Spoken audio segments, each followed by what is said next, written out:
Hello and welcome to another Google Hangout on Air by Fourth Level Digital Media. I just thought I'd jump on this is a Friday afternoon here when I'm recording. I just go through a presentation, a training session I recently gave on Facebook and just the fundamentals. This was a real starter level presentation just on the fundamentals, how it works, and what you can do with it. So just a bit of background to Fort Level Digital Media. We're only on the go since September 2014, and we're just basically dedicated to helping you and your brand and your business get found online and increasing your reach. We're currently providing things like podcasts, blog posts, articles, social media account management for the few clients we have, and so far so good, all things going well. As I said, we'll just take a look at what Facebook is, how it works, and how you can get the most out of your Facebook posts.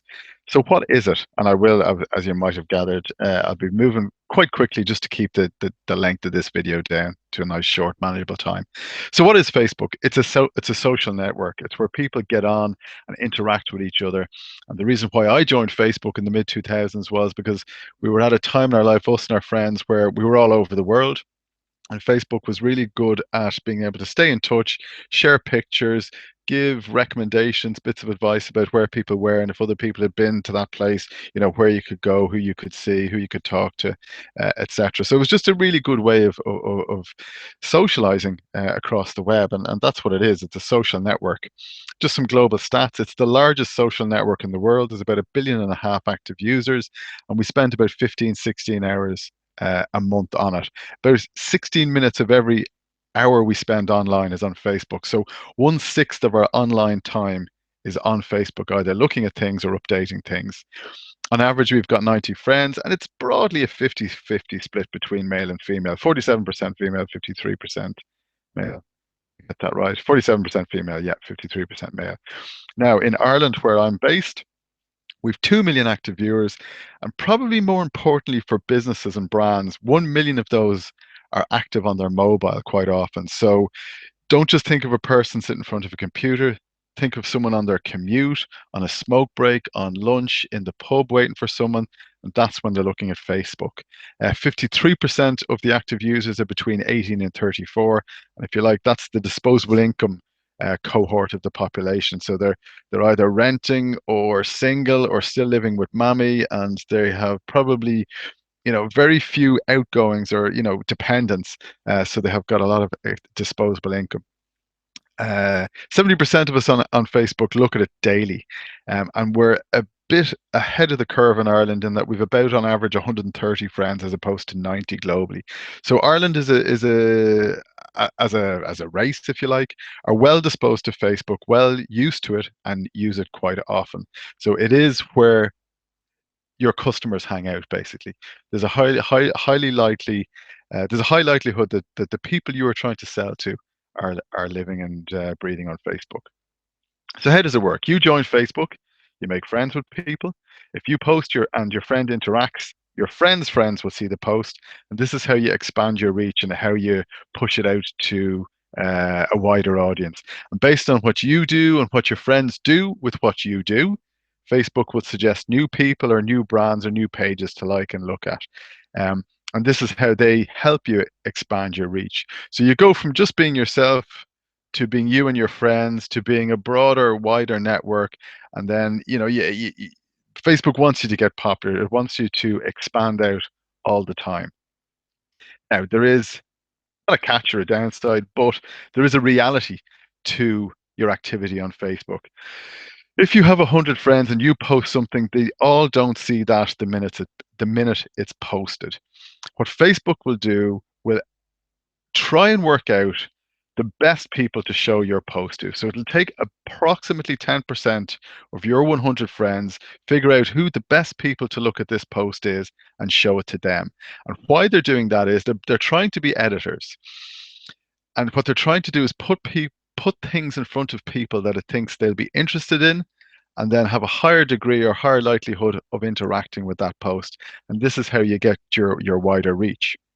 Because if they do that, if they're successful, so if they take your 100 friends, show 10 people something that they think those 10 people will like, those 10 people might like, comment, or share it, and on you go beyond your 10%. Now, 10% of your friends friends will see it, and on you go, and that's how your reach increases. So just because it's shown, Facebook, I suppose their part is just to show it to 10%, and then they're hoping that your post is engaging enough that it will do the work beyond that and get shown to other people. And this is significant for brands because the impact brands have had on Facebook has been actually quite significant, and in particular for the brands and for their reach. So if you just take a step back before we look at the brands reach, if you think about 10 years ago, Facebook wasn't. It might not have been around. I don't think it was around. Certainly not um, out in the public. And MySpace and Bebo were the social media platforms of choice. 8 years ago, so 10 years ago, Facebook was only in the universities. And then 8 years ago, they took it from the university campuses and made it public. 5 years ago, it became the largest social network. It passed out MySpace and Bebo. And in the last 2 years, they've taken a stock market quotation, and coincidence? No, it's not. It's not a coincidence at all. But at around the same time, brands began to evade and take up a lot of space on Facebook, and actually started cluttering up timelines with posts, promotions, offers, and advertising. So in late 2014, Facebook changed their algorithm to make it harder for business pages to be seen without advertising. So basically, what these two lines are showing you is the reach of brands and businesses on Facebook. Their reach has been declining strategically by Facebook by changing the algorithm so that less and less of your timeline is going to be clogged up by these companies, because naturally, the bigger the company, the more manpower they have to commit to Facebook and posting and advertising. And Facebook just didn't want it to become basically a virtual supermarket or shopping mall.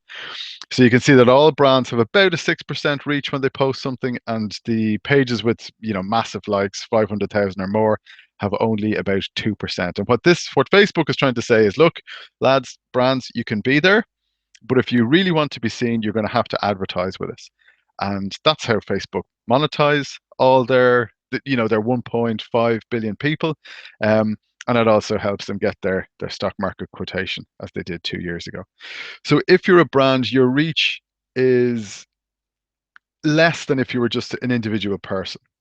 Now, that's good and bad, but it's not the end of the day. So, first of all, you won't ever be annoying to people because you're not going to be seen that often, unless you're a prolific poster, and then you probably get blocked or unliked by people.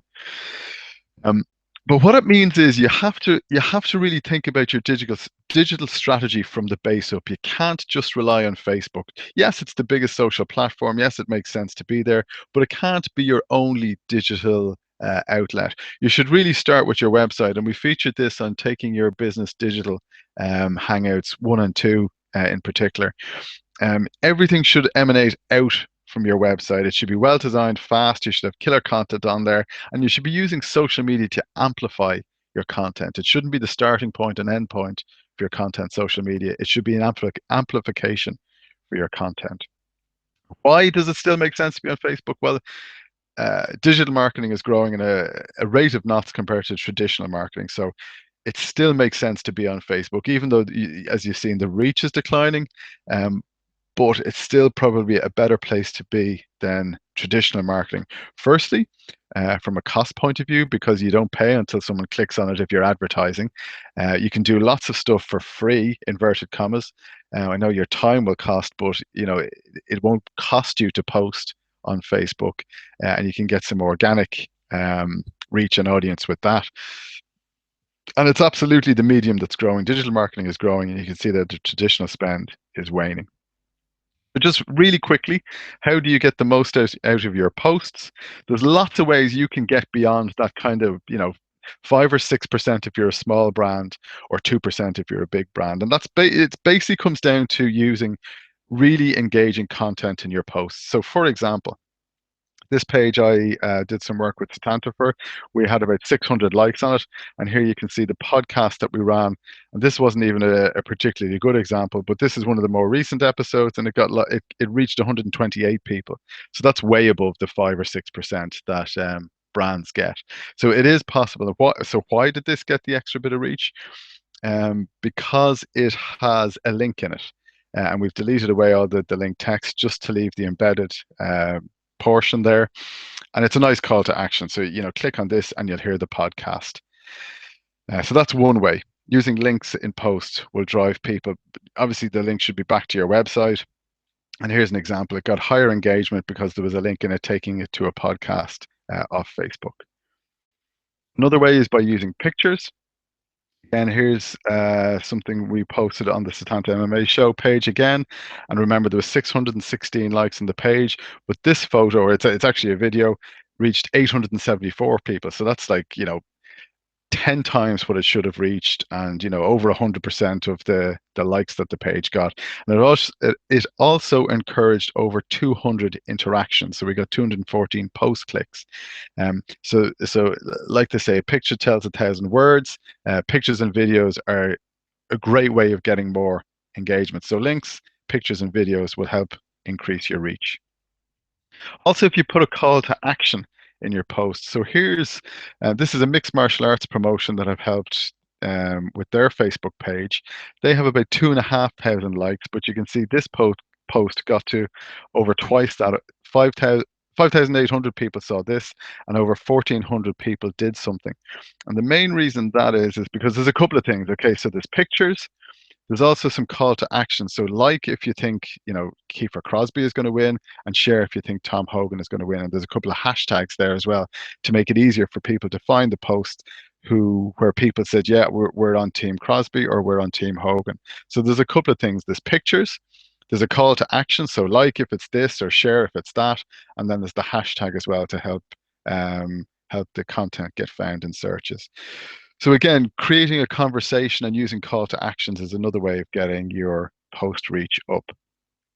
Sharing exclusive offers of discounts. Here's just an example of Netflix. You get 1 free month if you sign up now, and if you click on the sign up now, there you get taken straight to the Netflix page. There's another example of something that will increase your reach. Post timely content and newsjack. So, I mean, anyone with daughters or young children will know that Frozen is all the rage, and in particular, Elsa is the queen of our house at the moment. And here's Paddy Power using just a bit of humor, kind of newsjacking on the goodwill that Elsa has, and you can see it sandwiched in between "Sorry for your loss" and the sympathy cards. And there's the Bowel Elsa saying "Let it go." Now, humor is good, but just be careful. Make sure it's tasteful, or you think you're not going to upset. I won't say anybody, but not too many people. And the post doesn't necessarily have to have a call to action for the engagement to be worth it. Now, Paddy Power have over 1 million likes on their page, so getting 1,500 likes on this is actually quite insignificant. It's not even worth, or sorry, it's not one of their better posts, but I mean, 1,500 likes is still 1,500 likes.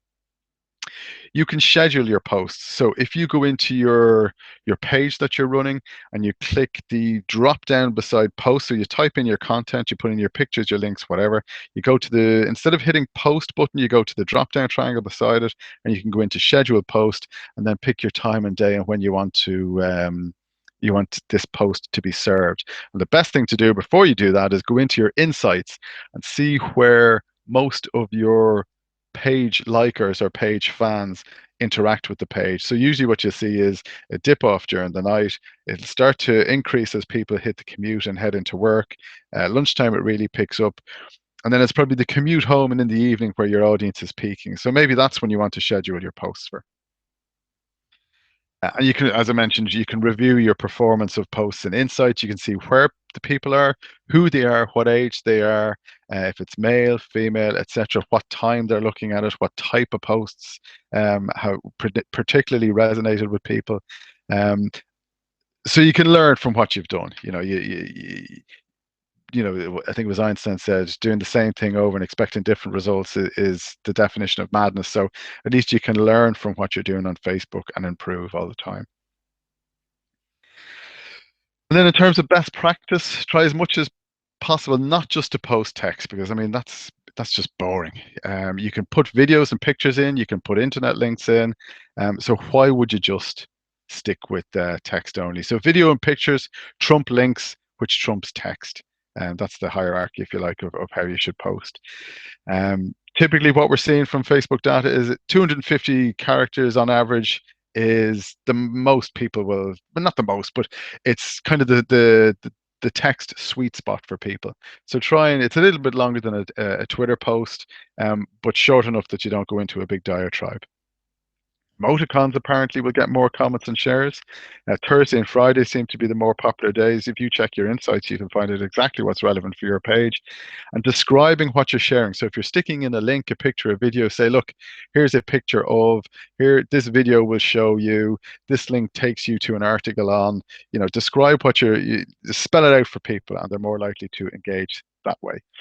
Posting little and often is better than dumping and disappear. So even if it's just a couple of lines of text and a link, or one picture and a link and a hashtag, or sorry, one picture, a little bit of text and a hashtag, every day of the week is much better than Monday dumping 10 posts and you're gone for the week, because you will do great on Monday and what you'll see is slowly your reach will taper off for the rest of the week. So it's better to be active and there every single day rather than dumping on one day and then disappearing.